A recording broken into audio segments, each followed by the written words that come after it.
Hi, this is Dave Jones with Storm Center Communications and GeoCollaborate. This is your Thursday, August 19th update on the tropics for the All Hazards Consortium's sensitive information sharing environment. Not only do we have active tropics going on, tropical activity, but we have some tropical activity that may threaten the United States come this weekend into early next week. I'm going to get to that in just a second. Let me just show you what's going on. Just down to the south, you can see we have Tropical Storm Grace. Grace impacted the Yucatan Peninsula last night as a hurricane, moved through with some very heavy winds, heavy rain and gusty winds. It's now going to move into the Bay of Campeche, and sea surface temperatures there are pretty warm, so it's likely to re-intensify perhaps to a Category 1 hurricane before making landfall again in parts of Mexico, and then possibly continuing on across Mexico into the Pacific Ocean. That's another story. It'll become a different named storm if it does make it and re-intensify in the Pacific Ocean. But here is where all eyes are right now. This is Tropical Storm Henri.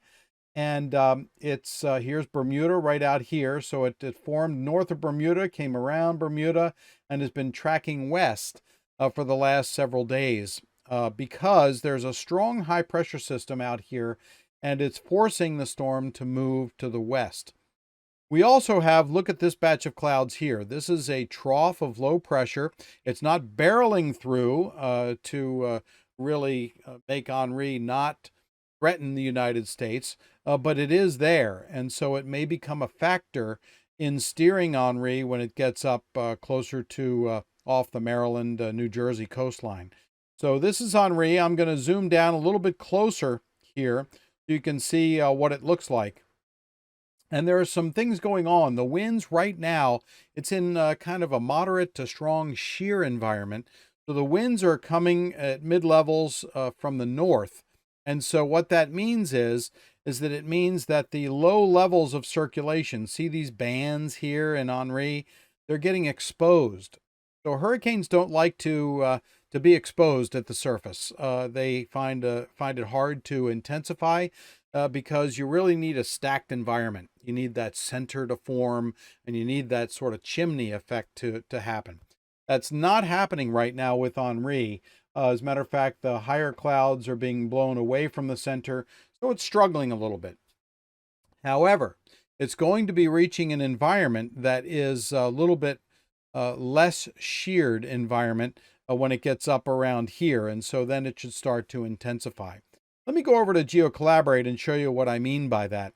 Here's the little wider view where you can see the path that Grace took, impacted the Yucatan, and is still impacting the Yucatan, and will emerge into the Bay of Campeche, and is indeed forecast to intensify into a Category 1 hurricane. There is a hurricane warning in effect for the coast of Mexico right in here, so it's expected to make landfall perhaps tomorrow evening Central Time. But now let me focus in on Henri, because this is what could impact the United States here over the weekend. Henri continues to move to the west. It is forecast to start to turn as a tropical storm and get out of that sheared environment. If it does that and does it successfully, which we all think it will intensify to a Category 1 hurricane. And actually, the models and the official forecast for the Hurricane Center have it going to a Category 2 hurricane as well, but then decreasing in intensity to a Category 1 and then a tropical storm. Let's zoom in on this and see what it means here for folks along the East Coast. So with Henri as a forecast tropical storm and then hurricane, there's one thing for sure. It's going to generate a lot of wave action along the coast. So that means that rip currents are going to be very likely all the way from Cape Cod down to Florida. So if you're planning on going swimming, you're likely going to see those red flags for rip currents, because Henri is generating a lot of dangerous wave action. As Henri makes that turn, the forecast turn, and we'll be watching this very closely when it actually does make that turn, because if it continues a little further west, we might see that cone shift a little bit further west from the National Hurricane Center. But on its current forecast, Henri is expected to impact Massachusetts and perhaps Rhode Island with tropical storm, perhaps even hurricane force wind gusts on Monday morning. So this time period here is going to be very critical to monitor it. As a matter of fact, the folks at NOAA and the U.S. Air Force are planning all sorts of missions to fly in and around Henri to gather more data to go into these numerical models so we can improve the accuracy of the forecast. There's also a lot of observations out in the oceans. There are buoys. There are drifters called XBTs that are being deployed by airplanes and ships that are going across the forecast path. So a lot of observations are being collected because of this critical impact that the storm might have on the northeast coast. We all remember back to Hurricane Sandy when Sandy came right in perpendicular to the coast. It doesn't look like this is going to be that kind of situation. However, when storms get this close or are forecast to be this close to the coastline, we start to want more observations. We want more data into those numerical models so those models can start to hone in on an accurate forecast so we can alert everyone in the Northeast about potential impacts. So certainly the National Weather Service is watching this very closely. This is a serious situation.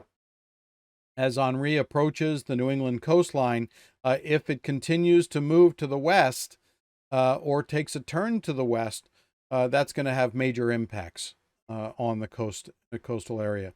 And again, this cone of uncertainty, what does it mean? It means that the center of Henri could move along the western edge of this cone, so it could impact Long Island, Connecticut, Rhode Island, Massachusetts. That would be a worst case scenario. Or it could move along the east coast or the east side of this cone, which means out to sea and no problem. The general thinking of the Hurricane Center is that the forecast track is in the middle of this cone, but the Hurricane Center also wants you not to pay attention to that track. Matter of fact, you should pay attention to this cone, and that's what we're planning on. So the storm could move and impact Connecticut, Rhode Island, Massachusetts, New Hampshire, and Maine over the weekend. That's why we're watching this very, very carefully. And you can see where Henri started. Look at that. It started right up here and then moved south around Bermuda and then started to intensify. And now this is where it is in the forecast. So this is observation. This is where it went. And this is the forecast where it is forecast to move. There is uncertainty here. So we have to watch and monitor this very closely. Impacts will be huge if the storm does make landfall in the Northeast. There'll be a lot of power outages, a lot of rain and flooding, and that's why we want to do more frequent updates here.